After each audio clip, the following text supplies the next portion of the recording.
আসসালামু আলাইকুম, স্বাগত জানাচ্ছি আরটিভির সন্ধ্যার সংবাদে। আপনাদের সঙ্গে আছি আমি ফারিয়া শারমিন এবং একই সাথে রয়েছে আমি আফসানা সুরাইয়া।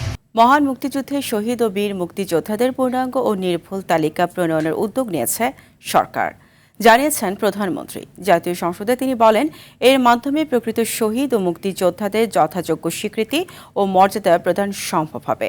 একই সঙ্গে দেশের খেলার মাঠ, পার্ক ও বন্দর অবকাঠামো উন্নয়নেও নানা পরিকল্পনার কথা জানান তিনি।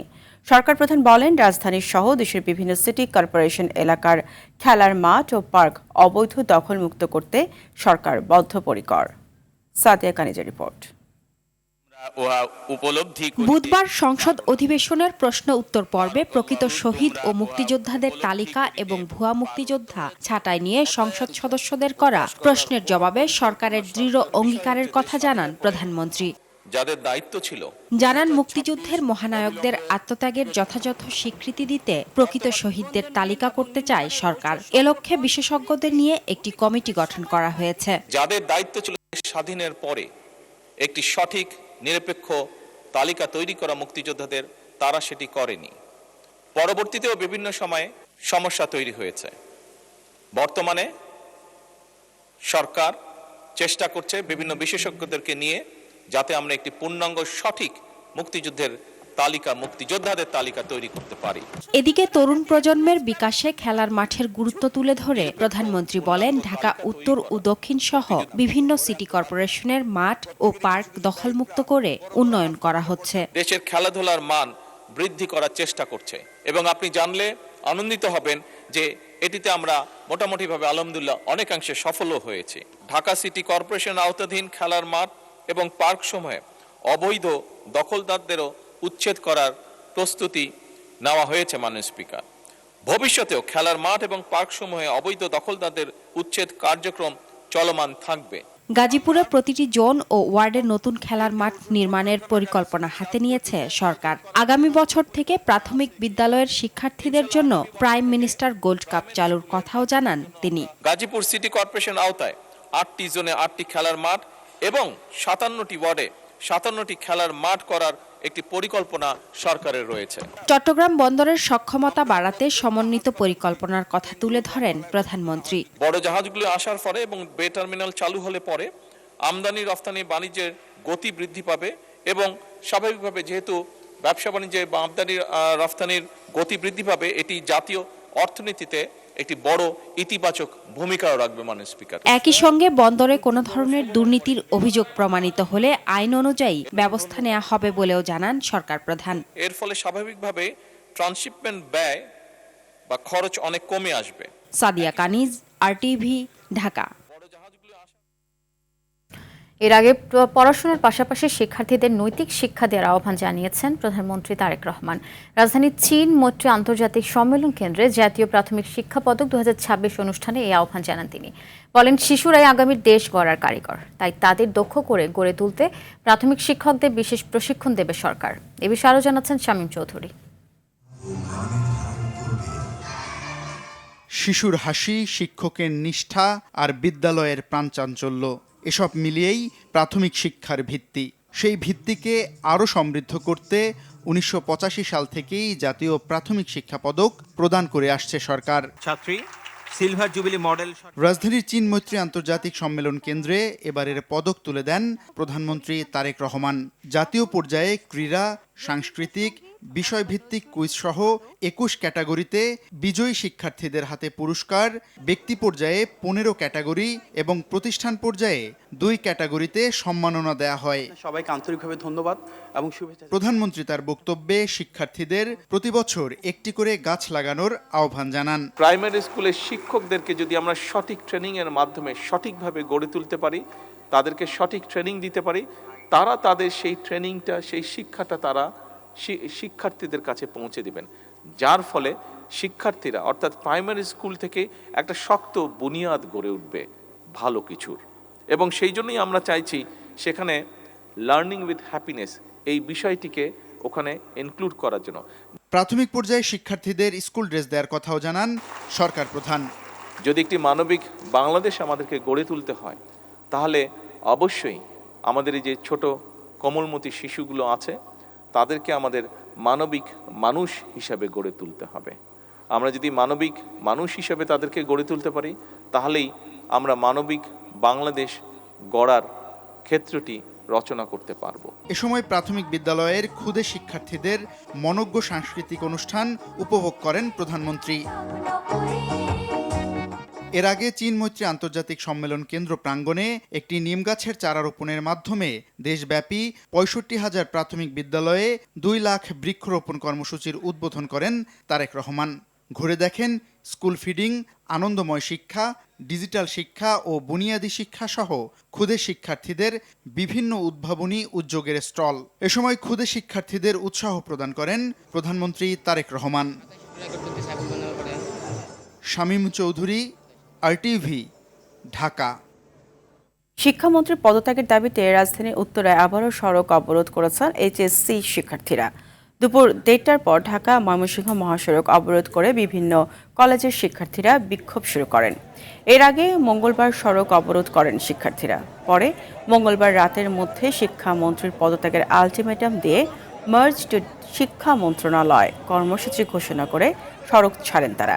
এরপর আবারও বিকেলে শিক্ষামন্ত্রীর পদত্যাগের দাবিতে বিক্ষোভ করেন। এদিকে উত্তরায় শিক্ষার্থীরা দাবি প্রত্যাহার করে নিয়েছেন বলে জানিয়েছেন উত্তরা বিভাগের ডিসি মির্জা তারেক বেগ। পদত্যাগ চাই, আর কিছু তো বলার নাই। উনি যা শুরু করছে পদত্যাগ চাই। কলেজে যেভাবে পড়াইছে সেভাবে কোশ্চেন আসে নাই। কারা হচ্ছে নকল করে পাস করে বলে, সে প্রথমে বলে যে নকল আটকাবে, নকল আটকাবে। আমরা তো নকল করি না ভাই। দাবিতে প্রথমে যেটা বলা হইতেছে পদত্যাগ, আমি এটার সাথে দিব। এদিকে বৃষ্টি কিংবা চলমান উদ্ভূত পরিস্থিতিতে যে সকল পরীক্ষার্থীরা HSC ও সমমান পরীক্ষায় অংশ নিতে পারে নাই তাদেরকে স্থগিত থাকা চট্টগ্রাম বিভাগের সাথে একই প্রশ্নপত্রে পরীক্ষা নেওয়া হবে বলে জানিয়েছেন শিক্ষামন্ত্রী এহসানুল হক মিলন। বিকেলে সংসদ অধিবেশনে ৩০০ বিধিতে দেয়া বক্তব্যে এ ঘোষণা দেন তিনি। মন্ত্রী বলেন, শিক্ষার্থীদের ভবিষ্যতের কথা মাথায় রেখে বিশেষ বিবেচনায় এই সুযোগ দেয়া হচ্ছে। পদার্থবিজ্ঞান প্রথম পর্বে ভুল প্রশ্নপত্র প্রণয়নের সাথে জড়িতদের সাময়িক বরখাস্ত করা হয়েছে জানিয়ে এ সময় তিনি পুনরায় বলেন, পরীক্ষাটির ৬ ও ৭ নম্বর প্রশ্নের উত্তরে সবাইকে পূর্ণ নাম্বার দেয়া হবে। প্রতিকূল আবহাওয়া কিংবা সংশ্লিষ্ট অনিবার্য কারণে যারা চলমান SSC ও সমমান পরীক্ষা 2026 এর কোনো বিষয়ে অংশগ্রহণ করতে পারেনি, তারা চট্টগ্রাম শিক্ষা বোর্ডের ইতিমধ্যে স্থগিত হওয়া সংশ্লিষ্ট বিষয়ে অভিন্ন প্রশ্নপত্রে শিক্ষা মন্ত্রণালয় কর্তৃক নির্ধারিত একই তারিখে ওই সময়ে পরীক্ষায় অংশগ্রহণ করতে পারবেন। গণকবর নদীতে ভাসিয়ে দেওয়া মরদেহ শনাক্ত হলে জুলাই গেজেটভুক্ত শহীদের সংখ্যা ১৪০০ ছাড়িয়ে যাবে বলে জানিয়েছেন আন্তর্জাতিক অপরাধ ট্রাইব্যুনালের চিফ প্রসিকিউটর আমিনুল ইসলাম। সকালে রায়ের বাজার জুলাই শহীদদের গণকবর পরিদর্শনে গিয়ে তিনি এই কথা বলেন। জানান, শহীদদের শনাক্তে তদন্ত চলছে। গণহত্যার সঙ্গে জড়িতরা যত প্রভাবশালী হোক বিচারের মুখোমুখি করা হবে। বিস্তারিত আসিফ হাসানের প্রতিবেদনে। কিছু কবরের কোনো নাম নেই, কিছু লাশ মাটিও পায়নি, ভাসিয়ে দেওয়া হয়েছে নদীতে। ২৪শে জুলাই গণ অভ্যুত্থানের সেই অজানা অধ্যায়গুলো এখন উঠে আসছে তদন্তে। সকালে জুলাই শহীদদের গণকবর পরিদর্শন করেন আন্তর্জাতিক অপরাধ ট্রাইব্যুনালের চিফ প্রসিকিউটর আমিনুল ইসলাম। পরিদর্শন শেষে তিনি জানান, তদন্তে গণকবরের পাশাপাশি নদীতে অনেক মরদেহ ভাসিয়ে দেওয়ার প্রমাণও মিলেছে। ৮৬৫টা আমাদের ইতিমধ্যে শনাক্ত হয়েছে, আর বাকি যেগুলো শনাক্ত হয়নি সেটার বিষয়ে আমরা এখন তদন্ত কাজ করছি। তারই মধ্যে আজকের ১১৪টি জোরাইন কবরস্থানে, নারায়ণগঞ্জে, মাতোয়াইলে এবং মুন্সিগঞ্জে, সেখানেও আমরা শনাক্ত করার চেষ্টা করছি সেখানে কতগুলো লাশ আছে। এইগুলি যখন আমরা আপনি যোগফল দেখবেন তখন দেখবেন যে ১৪০০ থেকে বেশি হয়ে যেতে পারে। এই সময় শহীদ পরিবারের সদস্যদের কান্না ও স্মৃতিচারণে এক শোকাবহ ও হৃদয় বিদারক পরিবেশ সৃষ্টি হয়। অত্যন্ত পরিকল্পনাভাবে আমার বাইরে বস্তা বইরা নিয়ে গেছে থানার সামনে নিয়ে যাইয়া ওই দিন রাত্রেবেলায় পুলিশে নিয়ে লাশ নিয়ে পলাইছে, নিয়ে পরে ফেলাইছে নদীর মধ্যে। আমি জানতে পারি ১.৫ বছর পরে এই যে আমগুলো ডিএনএ টেস্ট করে কবরটা পাওয়াই দিছে।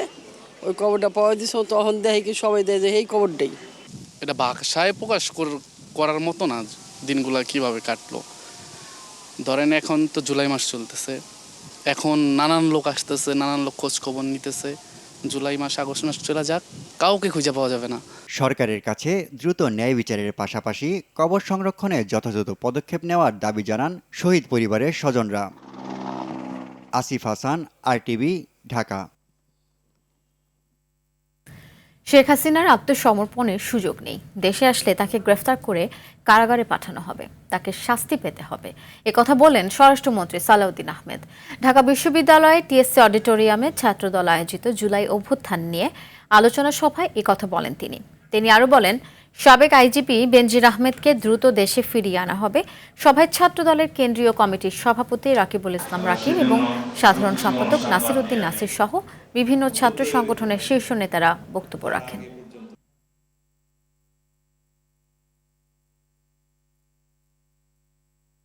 আমরা চাই তাকে দেশে ফিরিয়ে এনে তার রায় কার্যকর করা হবে। তার আত্মসমর্পণের কোনো সুযোগ নাই। তাকে প্রথমে গ্রেফতার করা হবে, তাকে ফিরিয়ে নিয়ে এসে এবং রায় কার্যকর করা হবে।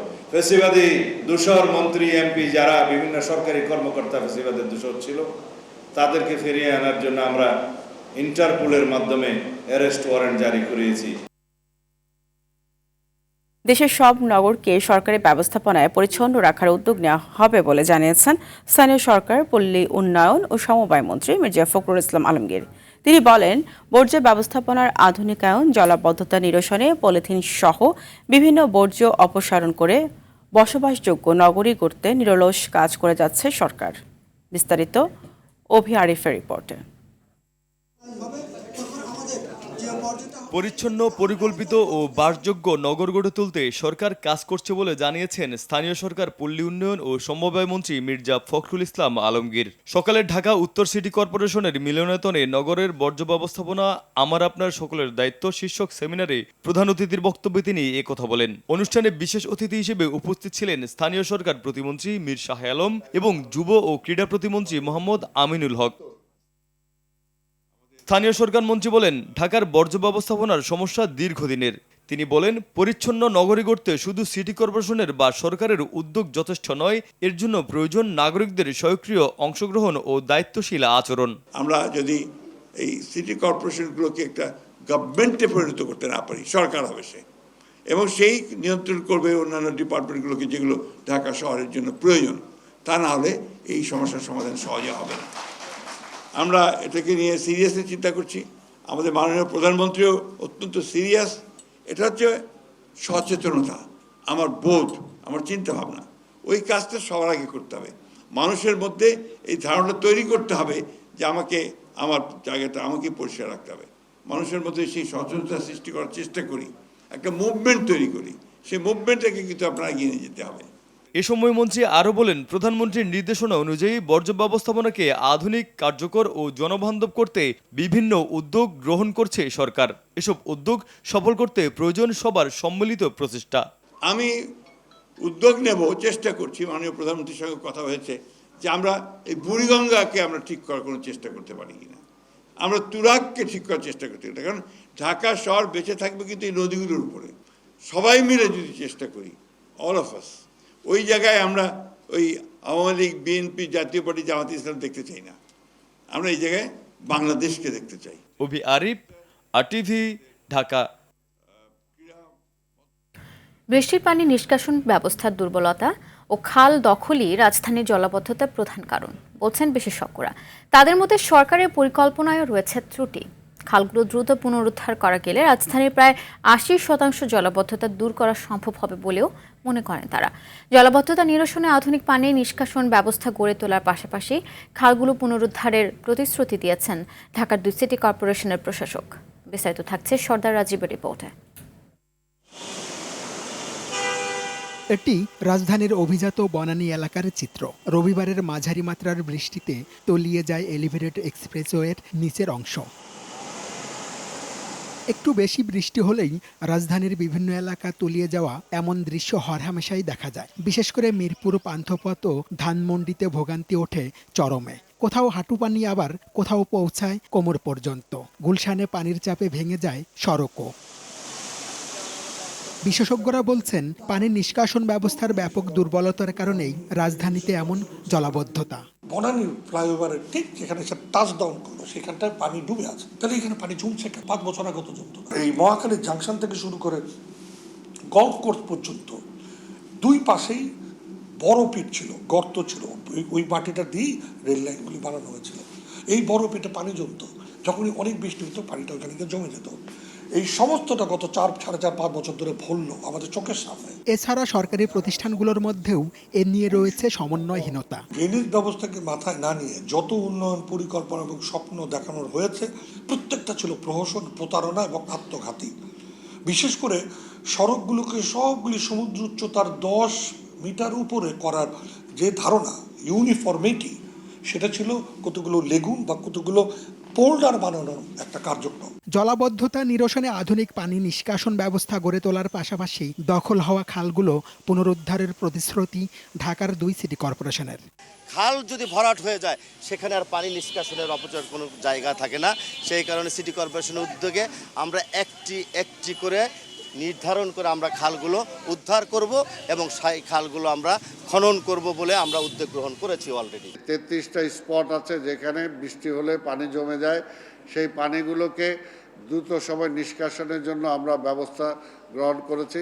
এবং সবচেয়ে বড় কথা যে ঢাকার পানিগুলোকে নিয়ে যেতে হবে আমার বুড়িগঙ্গায় বা শীতলক্ষায়। এর আগে বারবার আমি বলেছি যে এই ওয়ে আউটগুলো আমাদের নাই, এগুলো আরো আমরা বাড়ানোর জন্য চেষ্টা করছি। জলাবদ্ধতার অভিশাপ থেকে রাজধানীকে মুক্ত করতে কোনো কথার ফুলঝুরি নয়, কার্যকর উদ্যোগ চান নগরবাসী। সর্দার রাজীব, আর টিভি, ঢাকা। গত বছরের তুলনায় চলতি বছরের একই সময়ে ডেঙ্গু আক্রান্ত ও মৃত্যুর সংখ্যা অর্ধেকেরও কম হয়েছে বলে জানিয়েছেন স্বাস্থ্যমন্ত্রী সরদার সাখাওয়াত হোসেন। বিকেলে সংসদ অধিবেশনে এমপি নুরুল ইসলামের প্রশ্নের জবাবে একথা বলেন তিনি। মন্ত্রী বলেন, ডেঙ্গু মোকাবেলার লক্ষ্যে ঢাকাসহ সারা দেশে সমন্বিতভাবে কাজ করা হচ্ছে, তবে এ বিষয়ে বাড়ির মালিকরা অসহযোগিতা করছে। এ সময় ডেঙ্গু পরিষ্কার কিট অতীতে যে কোনো সময়ের তুলনায় বেশি রয়েছে জানিয়ে মন্ত্রী বলেন, NS1 পরীক্ষা বিনামূল্যে করা সহ অন্যান্য পরীক্ষার খরচও কমানো হয়েছে। এছাড়া পরিস্থিতি বিবেচনায় মোবাইল হাসপাতাল সহ সেনাবাহিনীকেও প্রস্তুত রাখার কথা জানান মন্ত্রী। 2025-এর জানুয়ারি থেকে জুলাই পর্যন্ত গত বছর রোগীর সংখ্যা ছিল 15,210, মারা গিয়েছিল 58। একই সময়ে মাননীয় স্পিকার এইবার জানুয়ারি টু জুন আক্রান্ত হয়েছে 8,978 জন, মারা গিয়েছে 28 জন। তার মানে গত বছরের তুলনায় অর্ধেকের চেয়ে কম। রাজধানীর যানজট নিরসনে স্বল্প, মধ্যম ও দীর্ঘমেয়াদী পরিকল্পনা নিয়েছে সরকার। এর অংশ হিসেবে দুপুরে মহাখালী বাস টার্মিনালের বাসগুলো পূর্বাঞ্চলের নবনির্মিত অস্থায়ী ডিপোতে সরিয়ে নেওয়ার কার্যক্রম শুরু হয়। এই অনুষ্ঠানের প্রধান অতিথি এমপি মোহাম্মদ শামসুর রহমান বিশ্বাস শিমুল বলেন, ঢাকা শহরে টার্মিনাল কেন্দ্রিক যানজট কমাতে টার্মিনালের বাসগুলোর ডিপোর জন্য অস্থায়ীভাবে জায়গা নির্ধারণ করা হয়েছে। টার্মিনালে কোনো গাড়ি অতিরিক্ত সময় অপেক্ষমান থাকবে না। যাত্রী তোলা নির্ধারিত সময়ে আধা ঘন্টা আগে গাড়ি টার্মিনালে প্রবেশ করবে বলে জানান তিনি। এ সময় ডিএমপি কমিশনার, বাস মালিক, শ্রমিক ও পুলিশ সবাই ঐক্যবদ্ধভাবে যানজট নিরসনে কাজ করার প্রত্যয় ব্যক্ত করেন। কোনো ওয়েটিং গাড়ি এখানে থাকবে না। প্যাসেঞ্জার যার নেবা, ট্রিপ যার আছে সে আসবে, নিয়ে চলে যাবে। মহাখালী টার্মিনালের যে ডিপো ইতিমধ্যে অনেকটাই রেডি হয়ে গেছে। আমাদের এই মহাখালী টার্মিনালের বাসগুলো স্থানান্তর করা, সেই স্থানান্তরের প্রক্রিয়াটি আজকে শুরু করব। রাজধানীর বংশালে আলু বাজার এলাকায় একটি সেলুনে এসটি বিস্ফোরণের ঘটনায় 10 জন অগ্নিদগ্ধ হয়েছে। এদের মধ্যে 3 জনের অবস্থা আশঙ্কাজনক। স্বজনরা জানায়, মঙ্গলবার দিনগত রাত 1টায় এই ঘটনা ঘটে। এ সময় আহতদের দ্রুত জাতীয় বার্ন ইনস্টিটিউটে ভর্তি করা হয়। এদিকে আহতদের দেখতে সকালে বার্ন ইনস্টিটিউটে আসেন স্বাস্থ্যমন্ত্রী সরদার মোহাম্মদ সাখাওয়াত হোসেন। এ সময় তিনি তাদের খোঁজ খবর নেন এবং যে কোনো ধরনের সহায়তার আশ্বাস দেন এবং এসি ব্যবহারকারীদের সচেতন থাকার আহ্বান জানান স্বাস্থ্যমন্ত্রী। হাসপাতালের পরিচালক জানান, দগ্ধদের মধ্যে 3 জনের শ্বাসনালী পুড়ে গেছে এবং বাকিদের 15% পর্যন্ত দগ্ধ হয়েছে। এসি ব্যবহার করে অনেক সময় দেখা যায় এসিতে গ্যাস কমে যায়, থাকে না, গ্যাসে হঠাৎ করে ব্লাস্ট হয়ে যায়। প্রত্যেকে যাতে প্রত্যেকের এসিটাকে পরিষ্কার পরিচ্ছন্ন রাখে এবং গ্যাসটা যাতে দেখে। 50% সহ আরও 2 জনকে আমরা এইচডিউতে পাঠাইছি এবং প্রত্যেকের inhalation injury. Bangladesh medical and dental কাউন্সিলের পেশাগত নিবন্ধন এবং প্র্যাকটিসের সুযোগ চেয়ে রাজধানীতে সমাবেশ ও পদযাত্রা কর্মসূচি পালন করেছেন 4 বছর মেয়াদী ডিপ্লোমা ডেন্টাল টেকনোলজিস্টরা। সকালে কেন্দ্রীয় শহীদ মিনারে বাংলাদেশ ডেন্টাল পরিষদের আয়োজনে অনুষ্ঠিত সমাবেশে এই দাবি জানান তারা। এ সময় রাস্তা অবরোধ করে বিক্ষোভ সমাবেশ করা হয়। পরবর্তীতে কেন্দ্রীয় শহীদ মিনারে অবস্থান নেয় আন্দোলনকারীরা। পরে প্রধানমন্ত্রী ও স্বাস্থ্যমন্ত্রী বরাবর স্মারকলিপি জমা দেন তারা।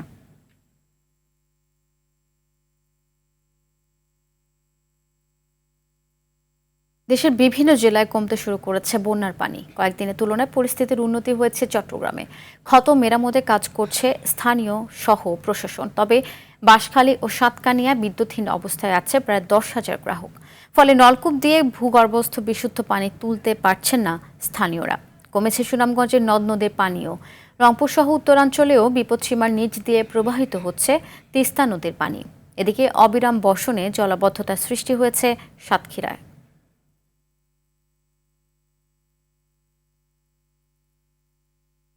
কক্সবাজারে বন্যার পানি নামতে শুরু করায় চকরিয়া, মাতামুহুরী ও পেকুয়া উপজেলায় ভেসে উঠছে ক্ষয়ক্ষতির চিহ্ন। চুয়াডাঙ্গায় টানা বৃষ্টিতে তলিয়ে গেছে হাজার হাজার বিঘা ফসলের মাঠ। কয়েক কোটি টাকার ক্ষয়ক্ষতির আশঙ্কা কৃষকদের। এদিকে শেরপুরের শ্রীবরদীতে ব্যাপক ক্ষতিগ্রস্ত হয়েছে কলার বাগান। অন্যদিকে হবিগঞ্জে সরকারি সহায়তা চেয়েছেন বিপর্যস্ত কৃষি ও মৎস্যজীবীরা। প্রতিনিধিদের রিপোর্ট জানাচ্ছেন আবরার মাহি। টানা বর্ষণ ও পাহাড়ি ঢলে সবচেয়ে ক্ষতিগ্রস্ত জনপদ কক্সবাজারের পেকুয়া, চকরিয়া ও নবগঠিত মাতামুহুরী উপজেলা। পানি কমলেও শেষ হয়নি মানুষের দুর্ভোগ। দুর্গত এসব এলাকায় দেখা দিয়েছে বিশুদ্ধ পানির তীব্র সংকট, সঙ্গে যোগ হয়েছে পানিবাহিত রোগের আতঙ্ক। বন্যা আরো হয়েছে, কিন্তু এবারের বন্যায় খুব আমরা ধান, চোল, পুকুরে মাছ হতে ধরি, ঘর বাড়ি হতে ধরি, আমাদের কিচ্ছু নেই। 4-5 দিন লতে আজি গরম মাঝে পানি উঠে ফোয়া চালে বেশি কষ্ট। এখন যা সম্পদ আছে চোল সাথে যা আছে ইন তো বেজি গিয়ে গই। এভাবেই পানিতে নিমজ্জিত চুয়াডাঙ্গার ফসলের মাঠ। টানা কয়েকদিনের মুষলধারে বৃষ্টিতেই লন্ডভন্ড কয়েক হাজার বিঘা ফসল। ব্যাপক লোকসানের আশঙ্কা করছেন কৃষকরা। প্রায় কয়েক হাজার মাঠের ধানের ভুঁই সব অতিরিক্ত বৃষ্টির কারণে ডুবে গিয়েছে। মেলা আমার নষ্ট হবে, প্রায় 1 লক্ষ টাকা ক্ষতি হবে। এদিকে শেরপুরের সীমান্তবর্তী উপজেলা শ্রীবরদীতে শত শত হেক্টর জমিতে সৃষ্টি হয়েছে দীর্ঘস্থায়ী জলাবদ্ধতা। অনেক বাগানে ফলবতী কলা গাছের পাতা শুকিয়ে পচে নষ্ট হতে শুরু করেছে। এমনকি আপনার মৃগী নদীর 2 পার ভেঙে গেছে। 3 লাখ টাকার মতো ক্ষতি হয়েছে কলার বাগান। ক্ষতিগ্রস্ত হয়েছে হবিগঞ্জের কৃষি ও মৎস্য খাত। খোয়াই নদীর কালীগঞ্জ অংশে বাঁধ ভেঙে ঢোকা পানির নিচে এখনো বিস্তীর্ণ কৃষি জমি। ভেসে গেছে বিভিন্ন ঘেরের মাছও। আমরা সাধারণ গৃহস্থ, আমরা তখন যাইবার জায়গা নাই। প্রাকৃতিক এ দুর্যোগে ফসলের ব্যাপক ক্ষয়ক্ষতি ভাবিয়ে তুলেছে কৃষক ও মৎস্যজীবীদের, যা নেতিবাচক প্রভাব ফেলতে পারে জাতীয় অর্থনীতিতেও। আবরার মাহি, আরটিভি। আরটিভিতে সংবাদ প্রচারের পর মাগুরা ঢাকা মহাসড়ক পরিষ্কার পরিচ্ছন্নতায় উদ্যোগ নিয়েছে মাগুরা পৌর কর্তৃপক্ষ। সকাল থেকে পৌরসভার কর্মীরা মহাসড়কের পাশে দীর্ঘদিন ধরে জমে থাকা বালু অপসারণ এবং সড়কের আইল্যান্ডে জন্ম নেয়া ঘাস আগাছা পরিষ্কারের কাজ শুরু করেন। পর্যায়ক্রমে মহাসড়কের বিভিন্ন অংশে এই কার্যক্রম পরিচালনা করা হচ্ছে। পরিষ্কার পরিচ্ছন্নতার এই উদ্যোগে সন্তোষ প্রকাশ করেছেন স্থানীয়রা। এদিকে গুরুত্বের সঙ্গে সংবাদটি তুলে ধরায় আরটিভিকে ধন্যবাদ জানান জেলা পৌর কর্তৃপক্ষ। এক অর্থ বছরে বাংলাদেশ ফাইন্যান্সিয়াল ইন্টেলিজেন্স ইউনিট BFIU-তে জমা পড়েছে 30,199টি সন্দেহজনক লেনদেন ও কার্যক্রমের প্রতিবেদন। এর মধ্যে 95% এসেছে ব্যাংক খাত থেকে। BFIU-র তথ্য অনুযায়ী অর্থ পাচার ও সন্ত্রাসী অর্থায়ন প্রতিরোধে কঠোর নজরদারি, উন্নত লেনদেন পর্যবেক্ষণ প্রযুক্তির ব্যবহার এবং আর্থিক প্রতিষ্ঠানের আইন মেনে চলার প্রবণতা বৃদ্ধির ফলে সন্দেহজনক লেনদেনের প্রতিবেদন উল্লেখযোগ্যভাবে বেড়েছে। অনলাইন জুয়া, ক্রিপ্টোকারেন্সি, বৈদেশিক মুদ্রা লেনদেন ও ডিজিটাল হুন্ডির মতো ঝুঁকিপূর্ণ কার্যক্রমের ওপরও নজরদারি জোরদার করা হয়েছে। 2024-25 অর্থ বছরে ব্যাংকগুলো 28,755টি সন্দেহজনক লেনদেনের প্রতিবেদন জমা দিয়েছে, যা আগের অর্থ বছরের তুলনায় প্রায় 80% বেশি। সন্ধ্যার সংবাদ এই পর্যন্তই। রাতের সংবাদ 11:15টায় দেখার আমন্ত্রণ রইল। ধন্যবাদ সবাইকে।